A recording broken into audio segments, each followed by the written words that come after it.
এই জায়নিস্টের মুভমেন্টের ব্যাপারে কি কোরআন কিছু বলেছে? উত্তর হচ্ছে হ্যাঁ, কোরআনও বলেছে। সূরা মাইদার 51 নম্বর আয়াতে আল্লাহ পাক বলেছেন, হে মুমিনগণ, ইয়া আইয়ুহাল্লাযীনা আমানু, হে মুমিনগণ, লা তাত্তাখিযুল ইয়াহুদা ওয়ান নাসারা আউলিয়া, তোমরা ইহুদি এবং নাসারাদেরকে বন্ধুরূপে গ্রহণ করো না।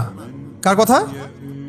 তোমরা ইহুদি এবং খ্রিস্টানদেরকে বন্ধুরূপে গ্রহণ করো না। কেন করো না? বা'দুহুম আউলিয়া ও বা'দ, এরা হলো একে অপরের বন্ধু, এরা হলো একে অপরের বন্ধু। কে বলেছেন? কে কার বন্ধু, কে কার শত্রু আল্লাহর চেয়ে ভালো কেউ জানে? জানতে পারে?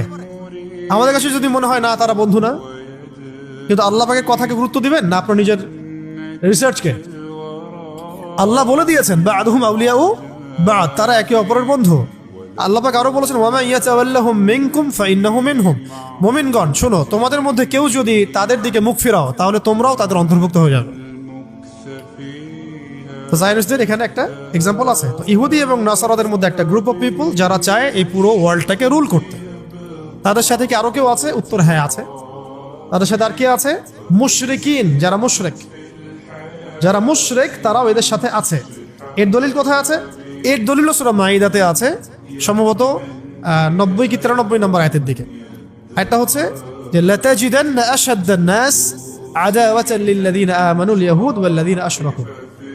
এটা হচ্ছে, হে নবী, আপনি মানুষের মধ্যে মুমিনদের সাথে শত্রুতা পোষণ করে সবচেয়ে বেশি, মানুষের মধ্যে মুমিনদের সাথে সবচেয়ে বেশি শত্রুতা যারা পোষণ করে তাদেরকে দেখবেন তারা হচ্ছে ইয়াহুদ এবং মুশরিকিন। ইয়াহুদ এবং মুশরিকিন, মুশরিক মানে কারা? যারা শিরক করে। আপনি হয়তো এখন বুঝতে পারছেন কেন ইসরায়েলের সাথে ইন্ডিয়ার এত বেশি, মোদি গভর্নমেন্টের এত বেশি আতাত। এটা আপনি এখন ক্লিয়ার হবে না। কোরআন কথা বলেছে, কোরআন আগেই বলে দিয়েছে, ইয়াহুদ এবং মুশরিক তারা সবসময় থাকবে কি মুসলিমদের এগেইনস্টে সবচেয়ে বেশি আগ্রাসী থাকবে তারা। আমরা তো বড় ইসরায়েল নিয়ে কথা বলছি, আমাদের বাড়ির পাশে নতুন ইসরায়েল আছে। আমরা বড় ইসরায়েল নিয়ে তো কথা বলি বা বলছি, এটা স্পষ্ট হয়ে গেছে। আমাদের বাড়ির পাশেও যে একটা নব্য একটা ইসরায়েল জন্ম নিয়েছে, আঞ্চলিক ইসরায়েল, এটা নিয়ে কিন্তু আমরা সচেতন না। এটাই আমাদের ফাইটটা, কিন্তু আমাদের এখানেই। আপনি ফিলিস্তিনে গিয়ে ফাইট করতে পারবেন না এখন, এটা তো রাস্তা আপনার খোলা নাই।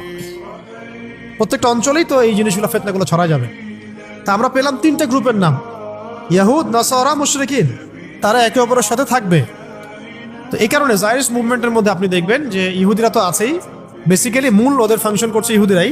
তার সাথে আছে নাসারা, যেমন পশ্চিমা বিশ্ব, যেমন ন্যাটো, যেমন সিআইএ, যেমন মোসাদ, যেমন IMF, যেমন United Nations, world bank, America, Britain, France, সবাই এরা কার সাথে জোট করেছে?